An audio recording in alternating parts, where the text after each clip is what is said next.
Gobble, gobble, gobble. We're here. It's Thanksgiving week. And you bet we are doing Beaujolais. I know. It's so on the nose, but it's just delicious, so it's fine. Welcome back. Chris here. Cellar chats at Second Glass. It is Thanksgiving week. It is gloomy. It is rainy. It is Tuesday. But we're going to pop some bottles of Beaujolais, have a lovely week. And, everyone is going to eat their body weight in turkey and stuffing. And that's what it's all about. That and getting together with friends and family, obviously. All right, so we're going to kick it off this week. First of all, obviously, Second Glass is closed on Thursday, as many people are spending time with family. But they are open tomorrow night, Wednesday, so you can, get some prep done, get a bunch of things ready for Thursday, escape the house, take a little load off, enjoy yourself, have some flights, have some food, ready to wake up Thursday morning, crush an amazing day of cooking and spending time with friends and family. And then all weekend long, you got these flights going, and it's just a way to maybe take a little break from friends and family, or just not have to worry about cleaning up. So that being said, we're going to kick it off with a little Beaujolais Village Rosé from Château Thivin. Really lovely stuff. These guys are just a great producer. Moving into just a basic, really juicy, easy drinking Beaujolais from Domaine Charnay. And then we're going to round it out with a little cru Beaujolais from Domaine Saint-Cyr, their Chénas, the Les Blémonts cru. So, I think at this point, we are well aware of what Beaujolais is and that it is a classic pairing for Thanksgiving. But I'll give you the pointers for those who are not aware, because you know what? There's always someone who wants to learn, and I'm up for helping if they're interested. All right. So Beaujolais is a region, technically part of, excuse me, technically part of Burgundy, in the grand scheme of things. But for all intents and purposes, it is its own place. It is south of Burgundy, so it sits between Burgundy and the northern Rhone. So we're kind of like central, I guess we'll call it north central to the east of France. And this area is an area known for Gamay. And that is anytime you see a wine labeled Beaujolais or Beaujolais Village, it gets a little more tricky when you get into like the crus, because they're labeled by the crus. They don't necessarily say Beaujolais on them. But if it is a wine and someone tells you it's Beaujolais, then it is Gamay. It has to be Gamay. Ooh, this is lovely. So Château Thivin, these guys are based up in the Côte de Brouilly, which is in the northern part of the crus, northern part of Beaujolais. They are known for their Côte de Brouilly bottlings, but they also make a handful of really lovely, like, village level. And one of the ones that I've always been a fan of is their Rosé. And, Rosé is perfect with everything. We've said this. You guys know this. Nothing new here. Kind of strawberry notes on the nose, little citrus.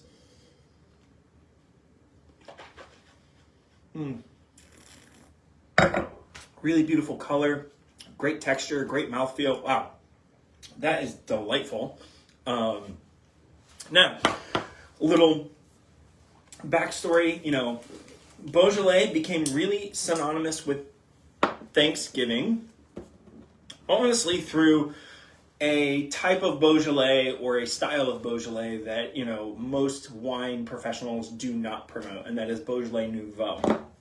And how this came about was Georges Duboeuf, a producer and, a very large producer, and his importer for the U.S. recognized that there was an opportunity to be had, because in Beaujolais, at the end of harvest, which oftentimes, at the time, this was in the late 70s, early 80s, I think, sometime in that time frame, that basically at the end of harvest, which tended to take place towards the end of November at this time, there was always a big party in Beaujolais, and that would be a really great marketing ploy for the U.S. Like, hey, let's celebrate and make Nouveau Day. So Beaujolais Nouveau is a wine that has long been produced in Beaujolais, and it's literally direct press The grapes are fermented, and as soon as the fermentation stops, they would put it into bottles and jugs, and then they would throw a big party to celebrate the end of harvest. You know, all of that work and effort, the season is over, we made it to the end, let's have a great time. So they came up with Nouveau Day as a marketing ploy for the U.S. market, and it went gangbusters.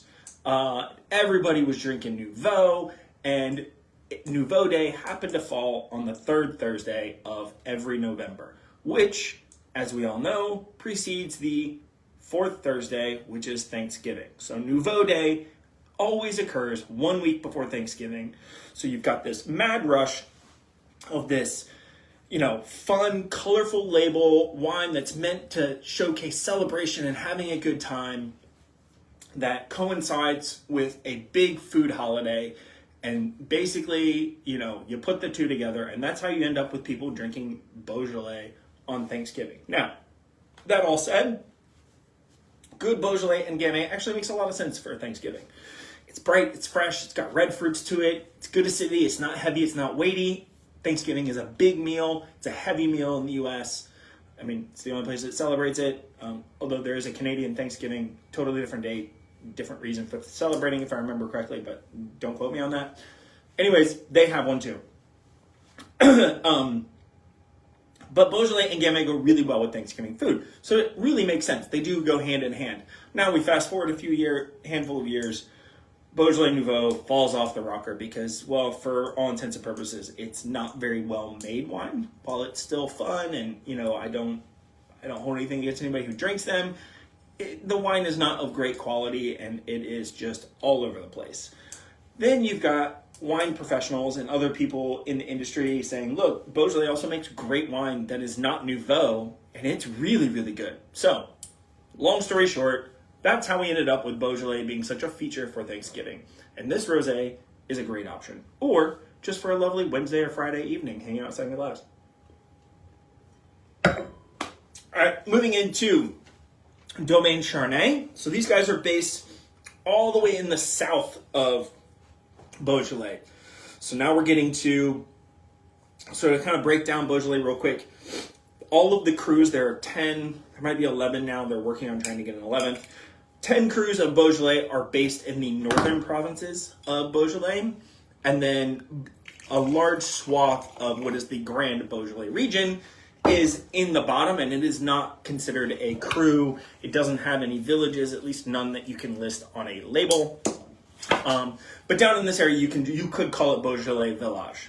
And this is just like, historically, oftentimes it was seen as being bulk, but there's a lot of young producers, like in so many places, really re-championing this area and saying, look, this is a great area, we can make great wines, and, you know, basically producing the fruits of their labor and showing that it can be done.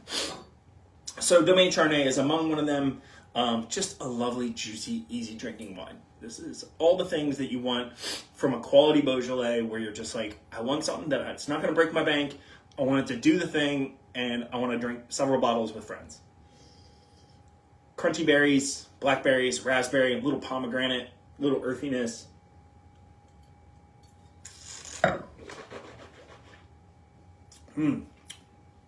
Nice little, like, there's a bit of wild, like, savoriness to it that really, like, kind of tones down the poppy red fruit. It's so good. It's a wine I love chilled.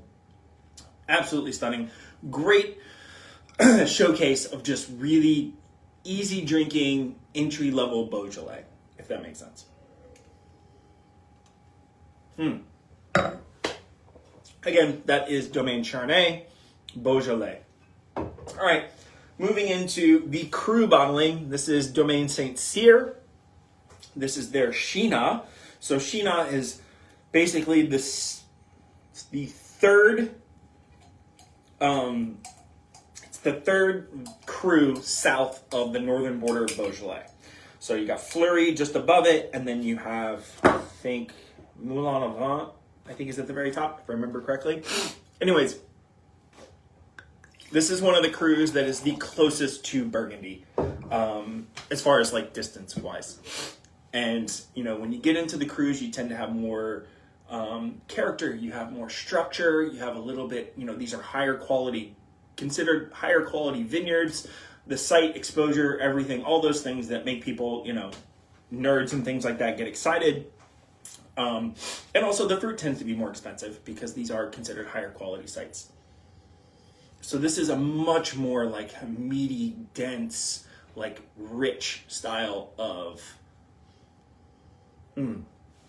Beaujolais with definitely has like some, I wouldn't call it funk, but it's got some like forest floor, a little like mushroomy kind of like what am I looking for? I'm looking for a word, but I can't remember what it is. Mossy. It's got like a mossiness to us, which I really love. Along with like black fruits, again, more pomegranate, more of that raspberry. But you can tell like a little bit deeper in color, a little bit more going on.